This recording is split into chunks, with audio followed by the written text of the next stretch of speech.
Assalamualaikum warahmatullahi wabarakatuh. Memperkenalkan, nama saya Iman Maulana dengan NIM 08011182530015. Pada kesempatan kali ini saya akan menjelaskan program UTS yang ketiga. Nah, yaitu program fungsi proses atau proses pada X. Baiklah, saya akan memulai pada membaca algoritma dan deskripsi program tersebut, yaitu program dimulai dengan mendeklarasikan sebuah fungsi rekursif bernama proses yang memiliki parameter X bertipe integer. Fungsi ini digunakan untuk melakukan proses perhitungan secara rekursif sampai mencapai kondisi dasar. Jika nilai X berkurang atau X kurang dari atau sama dengan 1, maka fungsi langsung mengembalikan nilai X sebagai hasil. Jika nilai X lebih besar dari 1, maka fungsi akan memanggil dirinya sendiri dengan dua parameter baru, yaitu X per 2 dikali X modulus 2. Lalu yang kedua X per 2 ditambah X modulus 2. Hasil dari kedua pemanggilan fungsi tersebut kemudian dijumlahkan dan dikembalikan sebagai hasil fungsi. Pada fungsi main, program mendeklarasikan variabel n dan untuk menyimpan nilai input dari pengguna. Program menampilkan pesan memasukkan nilai n, kemudian pengguna masukkan nilai n. Setelah itu program memanggil fungsi proses n untuk menghitung hasil sesuai dengan proses rekursif yang telah dibuat. Lanjut, hasil perhitungan kemudian ditampilkan ke layar. Tadinya program selesai. Selanjutnya saya akan menjelaskan pada penjelasan program tersebut, yaitu yang pertama memulaikan program, lalu yang kedua mendeklarasikan fungsi proses X. Nah, lalu yang ketiga, jika X lebih kecil sama dengan 1, maka kembalikan nilai X. Lalu yang keempat, jika X lebih besar dari 1, maka hitung proses X per 2 dikali X modulus 2. Selanjutnya proses X per 2 ditambah X modulus 2. Jumlahkan hasil kedua pemanggilan fungsi tersebut, lalu deklarasikan variabel n. Nah, setelah itu tampilkan pesan input nilai n. Setelah itu input nilai n dari pengguna. Panggil fungsi proses n. Dan yang terakhir tampilkan hasil proses tersebut. Lalu program selesai. Nah, selanjutnya saya akan menjelaskan pada program C++ pada aplikasi CodeBlock. Nah, ini termasuk programnya. Yang pertama, include IOStream atau memanggil library IOStream agar bisa menggunakan input dan output. Lalu using namespace std supaya tidak perlu menulis std sebelum cout dan cin. Selanjutnya, integer process di dalam kurung integer x fungsi rekursif untuk berfungsi rekursif untuk melakukan proses perhitungan. Ini untuk mengecek kondisi dasar jika nilai x kurang dari 1 sama dengan 1. X kurang dari atau sama dengan 1. Jika selanjutnya kita melakukan mengembalikan nilai x.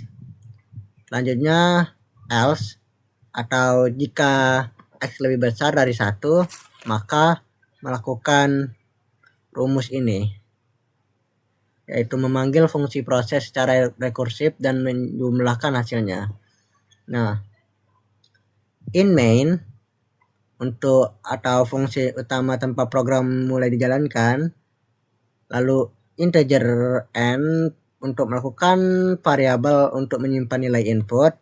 Selanjutnya masukkan nilai n atau cout untuk menampilkan pesan input. Selanjutnya cin menerima input nilai n dari pengguna. Selanjutnya kita melakukan proses ini untuk mencetak hasil proses tersebut, yaitu cout hasil proses kurung n. Selanjutnya proses pada n untuk menampilkan hasil pemanggilan fungsi proses. Nah, Seperti contoh, pada build and running, kita melakukan build and running, kita masukkan nilai n yaitu 11. Jika kita enter, maka hasil prosesnya yaitu proses 11 sama dengan 5.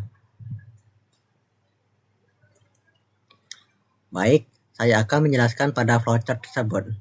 Pada flowchart tersebut, ini terbagi menjadi dua, yaitu fungsi main dan fungsi proses. Nah, fungsi main itu memulai dari start, lanjut menginput n, dan selanjutnya untuk mencetak pada n dan proses n. Lanjut program selesai. Selanjutnya fungsi pada fungsi proses, yaitu memulai pada start, kita melakukan pengecek apakah x lebih kecil sama dengan 1. Jika true, maka mengembalikan nilai x. Jika dia false, maka melakukan rumus proses x per 2 dikali x modulus 2 dijumlah proses x per 2 dijumlahkan x modulus 2. Selanjutnya lakukan n atau program selesai. Selanjutnya pseudocode tersebut yaitu melakukan function proses. Melakukan function proses x jika kita melakukan pengecekan jika x lebih kecil sama dengan 1, maka mengembalikan nilai x. Jika tidak lebih kecil dari 1, maka melakukan proses. Lanjut program selesai pada function tersebut.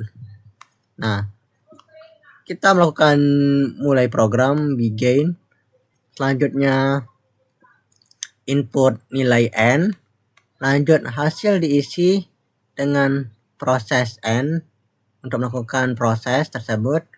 Selanjutnya kita melakukan cetak pada hasil, selanjutnya n. Nah, kita akan melakukan penjelasan pada running, yaitu contoh inputnya tadi kan proses 11. Nah, proses perhitungan rekursif tersebut, proses 11 sama dengan proses 11 per 2 dikali 11 sisa pembagian 2 atau modulus 2 dijumlahkan proses 11 per 2 ditambah 11 modulus 2. Maka kita akan mengecek 11 bagi 2 kan hasilnya 5, berapa gitu ya. Nah, maka kita akan sisa pembagiannya itu 1. Berarti mungkin 5,5 atau 5,1 gitu. 11. Aku akan mengecek kalkulator terlebih dahulu.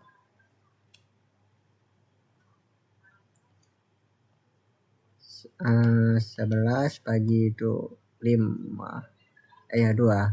Oh ya, benar kata saya. 5,5. Setelah itu melakukan sama dengan proses 5 dikali 1 dijumlahkan proses 5 ditambah 1. Maka proses 5 ditambah proses 6. Kita akan menghitung proses 5 tersebut, yaitu 5 dibagi 2 itu sama dengan 2,5. Maka 5 modulus 2 itu sisa pembagiannya 2,5. Nah, 5 itu hanya satu angka saja. Jadi tulis aja 1. Seperti itu. Selanjutnya proses 5 tersebut yaitu proses 2 dikali 1 ditambah proses 2 dijumlahkan 1. Maka sama dengan proses 2 jumlahkan proses 3. Nah, hitungan proses 3 sama seperti tadi. 2 per 2 itu hasilnya 1, maka tidak ada sisa pembagian. Maka prosesnya sama dengan proses 1 kali 0.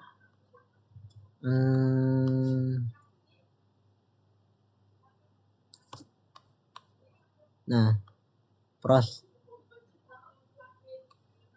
kita akan melakukan proses 2, yaitu proses 1 kali 0.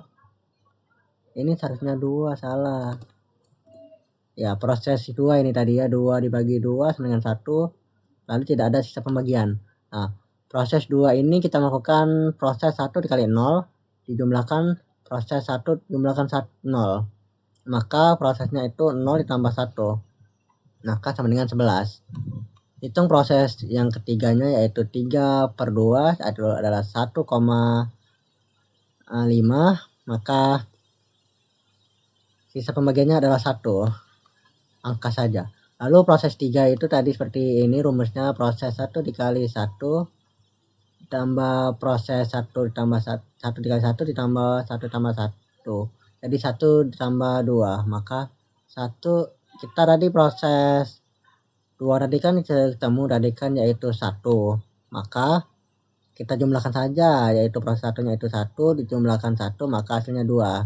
Sehingga proses 5 sama dengan, sehingga kita akan menghitung proses 5-nya yaitu sama dengan 1 dijumlahkan 2 sama dengan 3. Yang bagian proses ini tadi, hitung proses 5. Setelah itu kita melakukan proses 6, yaitu 6/2 hasilnya 3, tidak ada sisa pembagiannya. Kita akan melakukan proses aja, proses 6, yaitu proses 3 dikali 0 dijumlahkan proses 3 dijumlahkan 0. Proses 0 itu yaitu 0 dan jumlahkan proses 3 itu hasilnya 2, maka hasilnya 2. Hasil akhirnya yaitu proses 11, jadi proses 5 dijumlahkan proses 6. Proses 5 tadi kan hasilnya 3 dan proses 6 tadi hasilnya 2, maka 3 ditambah 2 hasilnya 5. Dan hasil programnya tersebut seperti ini. Demikianlah penjelasan mengenai program saya. Untuk informasi lebih lanjut atau jika ada masukan terkait materi ini bisa menghubungi saya melalui kolom komentar. Terima kasih sudah menyimak sampai selesai. Akhir kata, wassalamualaikum warahmatullahi wabarakatuh.